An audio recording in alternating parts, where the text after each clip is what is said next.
उत्पत्ति की पुस्तक और उसका 41वां अध्याय, आखिरी भाग में हम हैं। Time to work, time to work, काम करने का समय। हे आलसियों, चूटियों से सीखो। वो धूप काल में क्या करती हैं? भोजन वस्तु बटोरती हैं। एक अच्छी बात थी कि यूसुफ सब कुछ था, आलसी नहीं था। अब आइए मेरे साथ। और फिरौन ने 45वां पद, 41वां अध्याय 45वां पद, और फिरौन ने यूसुफ का नाम सापनतपानेह रखा और ओन नगर के याजक पोतीपेरा की बेटी आसनत से उसका ब्याह करा दिया। सब नोट करके रखिए, सब काम आएगा आपके। और यूसुफ मिस्र के सारे देश में दौरा करने लगा। जब यूसुफ मिस्र के राजा फिरौन के सम्मुख खड़ा हुआ तब वह 30 वर्ष का था। सो वह फिरौन के सम्मुख से निकलकर मिस्र के सारे देश में दौरा करने लगा।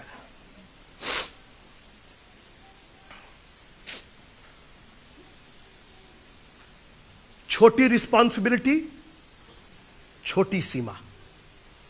पोतीफर, मेरे साथ रहिएगा, मैं एक भी लफ्ज मेरा नीचे गिरने मत दीजिएगा। मैं कोई भी विचार अल्टप्पू नहीं कह रहा हूं, मैं एक एक वाक्य तौल करके बोल रहा हूं। जब पोतीफर के घर में गुलाम होके गया था तो उस घर का मालिक था। कितना बड़ा घर होगा? अरे देश नहीं था, घर था। वो कितना बड़ा, राजा तो था नहीं, पोतीफर राजा तो था नहीं, सेनापति था, जल्लादों का सरदार था। कितना बड़ा घर होगा? 20-25 कमरे होंगे, ये ना होगा। तो उसका दायरा भी छोटा था। सुनते रहिएगा मेरी बात। उसका दायरा छोटा था, मगर उसी छोटे दायरे में उसने अपने आप को कामकाजी बना लिया था। मेरी बात ध्यान से सुनते रहिएगा। अभी तक यह बच्चा दर्शन देखा करता था, अभी तक यह सपना देखा करता था। कई लोग, हम तो केवल दर्शन देखते, हम तो केवल, अरे उस दर्शन का कोई मतलब नहीं है जब तक वो धरातल पर ना आए। उस सपने का कोई मतलब नहीं है जब तक वो एग्जीक्यूट ना किया जाए, जब तक वो उसका इस्तेमाल ना। उस आटे का कोई मतलब नहीं है जब तक उसकी रोटी ना बने। पोतीफर के घर में उसको एक टास्क दिया गया, गुलाम के समान। और उसकी वजह थी, अगर उसको गुलाम के समान बना करके नहीं रखा जाता और काम नहीं लिया जाता तो वो राजा के समान मिस्र देश में जो था ना, जो बनाता, अधिकारी बनाता, काम नहीं कर पाता। आप मेरे साथ है प्रेज़ द लॉर्ड बोले के लिए? नहीं, थोड़ी देर मेरे साथ रहिए आप, बिल्कुल मेरी ओर देखिए, बिल्कुल ये आपको ब्लेस करेगा। कई बार खुदा हमको गुलाम बना करके रखता है ताकि हमको हुनर आ जाए। जब पीट पीट करके, गुलामी में क्या होता, पिटाया जाता, उसको हुनर सिखाया गया। उसको बर्तन धोना नहीं आता था, उसको कपड़े धोना नहीं आता। अरे भाई, वो तो बाप का दुलारा था ना, उसको तो डिस्को कोट पहनाया था बाप ने। उसको तो, वो तो स्वप्न देखने वाला था, वो तो दर्शन देखने वाला था, राज दुलारा था वो तो। अब आए हैं जब यहां पर, तो गुलाम की हैसियत से नौकर की हैसियत से रखा गया। जानते हैं क्या? खुदा उसको सिखा रहा था कि अभी नहीं सीखोगे बेटा तो प्रधानमंत्री बनने पर कुछ सीख नहीं पाओगे। अगर खुदा आपको ताड़ना कर रहा है, आपको गुलाम बना करके रख रहा है, आपके हाथों में हुनर दे रहा है, सीख लीजिए, एक दिन वो काम आएगा आपके। अगर उसको उस तरीके से दबा करके भैया गुलाम की हैसियत से नहीं रखा गया, वो काहे काम करने को जाता? वो तो मैंने कहा ना, बाप का दुलारा था वो। भाइयों ने रिजेक्ट किया। आप सुनते रहिए, परमेश्वर की योजना, और इसको अपने जीवन में लागू करके देखिए। अगर आपके ऊपर प्रताड़ना हो रही है, अगर लोग आपके ऊपर अपना हक जता रहे हैं, कहीं ना कहीं प्रभु आपको यूज कर रहा है, हम्बल बना रहा है, आपको हुनर सिखा रहा है। जिस लड़के को कुछ नहीं आता था, लिखा है कि उसके हाथ में इतनी बरकत आ गई कि पोतीफर ने अपने घर की चाबी दे दिया और लिखा अपने खाने के सिवा उसको कुछ नहीं मालूम था। तभी तो उतना घमंड आ गया था। उस समय हम बात कर चुके हैं उस पर। But Joseph was ready. और यही नहीं, देखिए, जब हुनर आ जाता है हाथ में ना, तो हुनर किसी परिस्थिति का मोहताज नहीं होता है। फिर से सुनिए, जब हुनर आ जाता है तो हुनर किसी परिस्थिति का मोहताज नहीं होता है। एक हुनर था, जानते किसके पास? पौलुस और सिलास के पास। जानते काहे का? स्तुति और किसी के पास है ही नहीं, हाथी नहीं है किसी के पास। स्तुति और प्रशंसा करने का हुनर था। जेल खाने में मार खाने के बाद कहे, मार न खाए हैं, हुनर थोड़ी ले लोगे तुम मेरा। प्रशंसा और स्तुति करने का हुनर थोड़ी ले लोगे। जो हम मुंह से गा सकते हैं, जो बोल सकते हैं, वो थोड़ी ले सकते हो। अरे मारी पीट तो मेरे साथ कर सकते हो, जेल खाने में ही तो डाल सकते हो, मेरे हाथ पांव तो डाल सकते हो, मेरा हुनर थोड़ी तुम ले सकते हो। और उस जेल खाने में, उस परिस्थिति में वो परमेश्वर का भजन गा रहे थे। एक बार ये हुनर सीख लीजिए मित्रों, ये हुनर सीख लीजिए। और इसीलिए परमेश्वर आपको बीमार करके रखता है, इसीलिए परमेश्वर आपको गरीब करके रखता है, इसीलिए परमेश्वर रिश्तेदारों से आपको चार चार बातें कहलवाता है ताकि यहां आकर के घुटने के बल जाकर के, कोई है मेरे साथ प्रेज द लॉर्ड बोलने की, ये हुनर सीख जाइए कि जब जरूरत हो, भले ही जेल खाने के अंदर हो, वो कोई है मेरे साथ, वो जेल खाने में नहीं सीखे थे गाना गाना, जेल खाने में प्रशंसा करना नहीं सीखे थे, जब वो बाहर थे तब उन्होंने उस हुनर को सीखा था। मित्रों, मसीहियों, एक काम करो, अपने बाप की प्रशंसा का करने का हुनर मत जाने देना। कितनी भी परेशानी कितना हो, कितना भी परिस्थिति कितनी खराब हो, उस हुनर को अपने से जुदा मत होने देना। ये आप, कोई है मेरे साथ प्रेज द लॉर्ड बोलेंगे, ये आपका हुनर है, ये आपका टैलेंट है, कोई प्रशंसा मुझसे नहीं ले सकता है। भले ही मेरा जेब कट गया हो, भले ही मेरा टांग टूट गया है, भले ही मेरे ऊपर परेशानी है, प्रभु मैं इस परिस्थिति में, कोई है मेरे साथ, केवल शेर के बांध में डाल जाने से वो दोषी हो गया। मैं दानियल की बात कर रहा हूं, शेर की बांध में डाला गया था, उसने कहा राजा इसका कारण यह है कि इस तहखाने में भी, इस शेर की बांध में भी मैं निर्दोष पाया गया, मेरा हुनर है ये, और हुनर को कोई नहीं ले सकता है। और यहां पर खुदा ने एक और हुनर दिया, अभी तक तो हाथों में दिया था, उसके हाथों में हुनर दिया था तो हाथ से काम करता था, घमंड खत्म किया, वो एक बहुत बड़ा हुनर था, उसका घमंड खत्म हुआ, किसी समझदार। अब परमेश्वर ने अपनी आत्मा भी, कोई है मेरे साथ प्रेज द लॉर्ड, नहीं आप है नहीं, मजा नहीं आ रहा है। पोतीफर ने कभी नहीं कहा कि इसके अंदर परमेश्वर की आत्मा है, बंदी गृह के प्रधान ने कभी नहीं कहा इसमें परमेश्वर की आत्मा, क्योंकि थी नहीं, परमेश्वर उसके साथ था, परमेश्वर की आत्मा नहीं थी उसमें। देखिए दो चीजें, यीशु मसीह ने कहा मैं जा रहा हूं, मैं अब क्या करूंगा, एक सहायक भेजूंगा, मैं अनाथ नहीं छोड़ूंगा। It was, Jesus was with us, वो हमारे साथ था, अब वो हमारे अंदर है। अब परमेश्वर अपनी आत्मा के रूप में हमारे में। अब सुनिए, जैसा मैंने कहा पोतीफर के घर में परमेश्वर उसके साथ था, ठीक है, तो काम होता था। बंदी गृह में परमेश्वर उसके संग था, अभी तक परमेश्वर संग था, परमेश्वर आप संग नहीं रहेंगे, हम तुम्हारे अंदर ही आ जाए, हम आत्मा के रूप में आ जा रहे हैं। फिरौन ने क्या कहा कि इसके अंदर परमेश्वर की आत्मा है। कोई है मेरे साथ प्रेज द लॉर्ड बोले, कैसे परमेश्वर आपको एलिवेट करता है। अब परमेश्वर ने अपनी आत्मा से भी उसको भर दिया, हुनर तो उसके पास था ही, उसको काम करने का ढंग मालूम था, उसको काम से कोई लाज और कोई शर्म नहीं थी। आइए अब पढ़ते हैं, सुनिएगा। जब यूसुफ मिस्र के राजा फिरौन के सम्मुख खड़ा हुआ तब वो 30 वर्ष का था, सो वो फिरौन के सम्मुख निकल करके मिस्र के कितने देश, सारे देश, सब लोग बोलिए सारे देश, अभी सिर्फ पोतीफर के हाथ, राइट, अभी सिर्फ बंदी गृह में, परमेश्वर ने कहा अब तेरी बाउंड्री में तोड़ देता हूं। आप है मेरे साथ,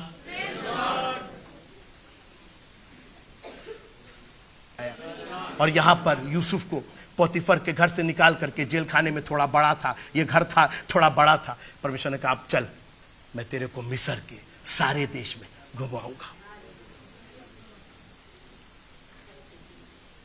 अधिकार पाते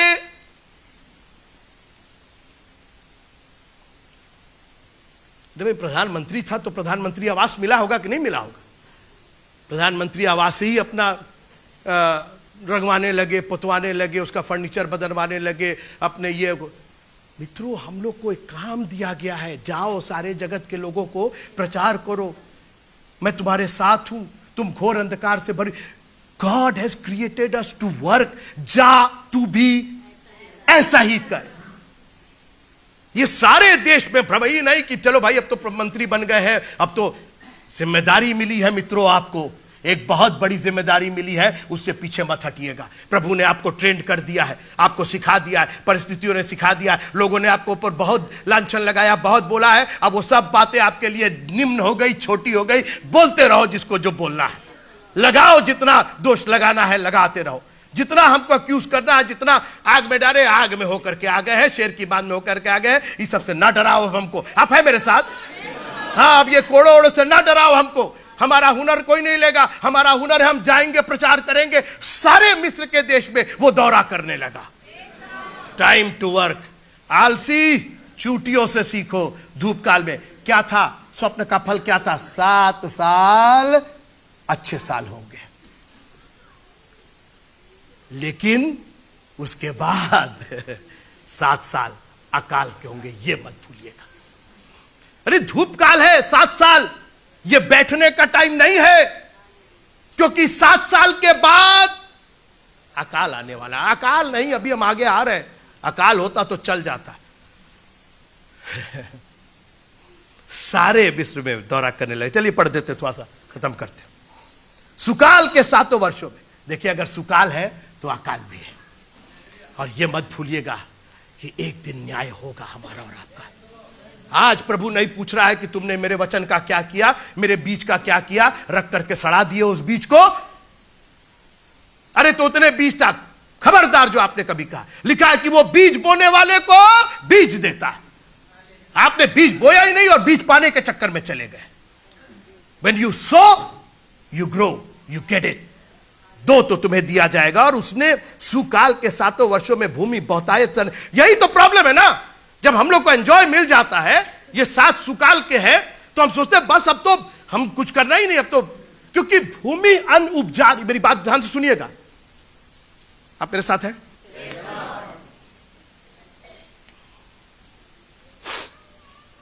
ये कृषि की बहुत बड़ी उपलब्धि नहीं थी कि भूमि अन्न उगजा रही थी। अरे उपलब्धि होती तो 7 साल के बाद काहे नहीं उपलब्धि, कहां चलेगी उपलब्धि? कहा भैया वो वही उपलब्धि लगा लेते। ये परमेश्वर की दया है जो परमेश्वर ने आपको आशीष दी है। आज जो आप सांस ले रहे हैं ना, ये साइंस का नियम नहीं है, ये परमेश्वर की दया है। अगर मेडिकल और साइंस का नियम होता तो कोई मरता नहीं, किसी की धड़कन नहीं बंद होती। आज हजारों लोग मेडिकल कॉलेज में, हॉस्पिटल्स में मर जाते। क्यों मर जाते? क्योंकि प्राण ले लिया गया उनका। ये भूमि जो अनाज उपजा रही है, उसकी वजह यह है कि परमेश्वर अपने वचन को पूरा कर रहा है। अगर परमेश्वर ने आज आपको इस चर्च में पहुंचाया है, इस संदेश को सुनवाया है, इसको बटोर करके रखिए, क्योंकि एक दिन सुकाल खत्म होगा और अकाल शुरू हो जाएगा। अरे पढ़ लेंगे, बाइबल खरीदे हैं, बढ़िया वाली खरीदे हैं, बड़े अक्षर वाली खरीदते रहिएगा ना, ये वचन का जो प्रकाशन है ये फिर नहीं मिलेगा। आप पढ़ते रहिएगा जितना पढ़ना है। 7 साल में मैं पढ़ता जा रहा हूं, और यूसुफ उन 7 वर्षों में सब प्रकार की भोजन वस्तुएं, प्रेज एंड वर्शिप भी, प्रीचिंग भी, कोरियोग्राफी भी, कैसी वस्तु? सब प्रकार की भोजन वस्तु। क्योंकि अकाल के समय आपको कुछ नहीं मिलेगा, कोरियोग्राफी भी नहीं मिलेगी, यूट्यूब भी बंद हो जाएगा, कहीं से गनवे नहीं मिलेगा, जा इंटरनेट बंद हो गया। सब प्रकार की भोजन वस्तु उसने क्या किया था? मिस्र देश में जमा करके रखा था। यीशु मसीह ने भी जमा करने की बात कही। क्या कहा? अपने लिए स्वर्ग में धन इकट्ठा करो, जमा करो। यूसुफ को मालूम था कि अन्न कहां से जाना है, कहां से हम डिस्ट्रीब्यूट कर सकते हैं, कहां मेरा कंट्रोल है। ठीक है, इसलिए उसने फलस्तीन में नहीं जमा किया, मिस्र में जमा किया, क्योंकि वहीं का वो अधिकारी था। परमेश्वर ने यूसुफ को नम्र बनाया। परमेश्वर ने यूसुफ को उसके गुलामी में, बंदी गृह में रहने पर एलिवेट किया, उसको ऊंचा किया। परमेश्वर ने अपनी आत्मा से यूसुफ को भरा। मैं ये बस हेडलाइंस दे रहा हूं आपको। और फिर परमेश्वर ने अपने वचन को, जैसा उसने कहा था वैसा पूरा किया।